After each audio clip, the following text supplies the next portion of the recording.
Sony's been an extremely great partner for us in moving to the console. At Blizzard, our heritage was actually console games. Obviously, we've been away for a while, so we had a little bit to learn, and we looked across all the franchises to see, which one would really be the most appropriate to bring across. And we felt that Diablo was by far the easiest win. It is the granddaddy of action RPGs. When the first one came out in the late 90s, it really said, RPGs don't need to be this slow, sort of pondering epic. They can be these awesome, rock concerts, and you can sort of like just smash things and kill a bunch of monsters and get a whole bunch of epic loot. It just connects you to that experience, and I think it's super important for us that the player feels that they are in the screen with their character, and partly because our players on console are sitting 10 to 15 feet away from the action, so the more we can make them feel that they are the action, they are the barbarian, the more epic and visceral the experience is. So for us, the thing that's exciting about the new console is actually the controller. That's where it all begins. That's where you develop that relationship with your character on the screen. At Blizzard, we have this sort of philosophy that control is king. And working on a console version for Diablo III, for us that means the controller is king. This is not a mouse. This is something different for us, and it's something exciting that we haven't had a chance to work with on Diablo. What was surprising was that the second I got a controller in my hand and started playing around, and there's a difference here between an indirect control where I'm pointing around with a mouse cursor and a direct control, an intentional control where I say, I'm pointing this way, I'm attacking that way, I'm rolling this way. And that just sings. It was really surprising even to me. There's an intimate connection between the player and their character, and that's something that we really wanted to leverage and build the Diablo III version for the console, specifically around the notion that we call pick up and slay. So on console, when you pick up the DualShock 4, when you flick the right stick, your character actually performs a sort of dodge move that is unique to the console. And we added that, I think, first because PlayStation players are going to have this expectation that as a console game, I should be able to do that. I should be able to have this cool sort of dodge mechanic, and we wanted to give them that.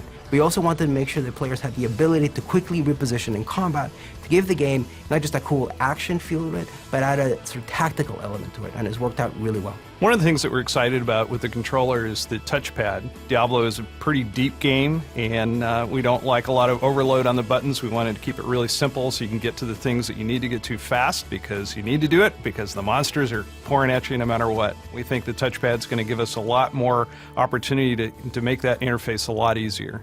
We now have a different way that the player can interact with the game. For a game like Diablo III that has a lot of sort of cool inventory things you're doing, you're equipping items, just the possibility of the trackpad is really exciting, and we really can't wait to dive into it and sort of make it as awesome as we can.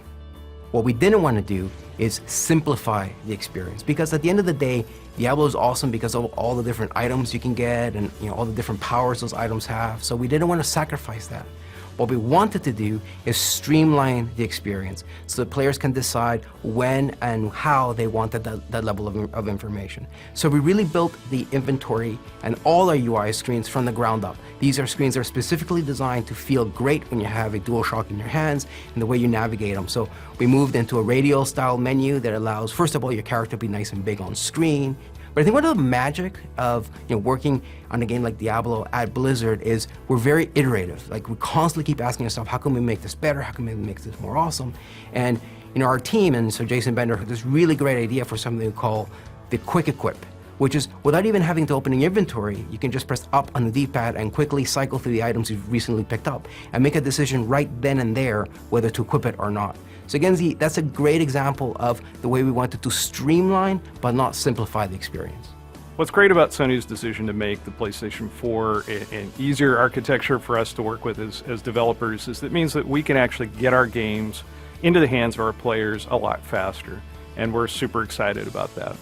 We have a lot of scalability in the PC version of the game, and with the processing power of the GPU on PlayStation 4, we're pretty confident that we're going to be able to get very high-res graphics and a super rock-solid frame rate. So something that you get on PC, not quite for free, but something that people are used to, is the ability to do things like stream your experience. So you say, hey guys, they just changed the way that barbarians work, or I just got a new axe for my barbarian. I wonder if I can do this whirlwind tactic that I've been doing on a harder difficulty. Let's find out. And so someone online will they'll take video of themselves doing it, saying, look, I can totally do it. It's totally easy. All I need to do is go to this area and get this skill, and I can make it happen. And people learn, and it's exciting.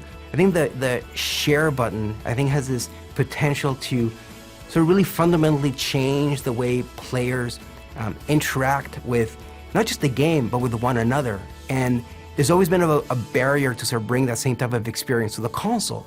But the fact that it's now on your controller, a button press away, that you can, you just found an awesome legendary and you want to, share it, not just with your friends on your couch, but with the whole world.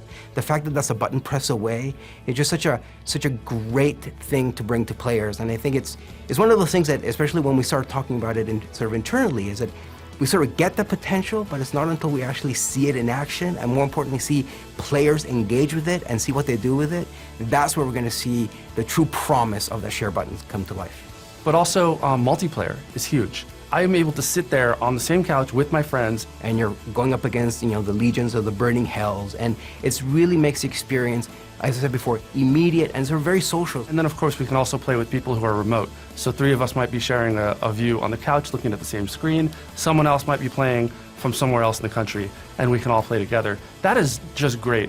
Having that social experience and that flexibility is something that's really unique. That's what console gaming is all about. It's a more intimate experience right there in the living room, a shared experience, with your friends, with your family. And we think that Diablo is a perfect game to allow you to do that.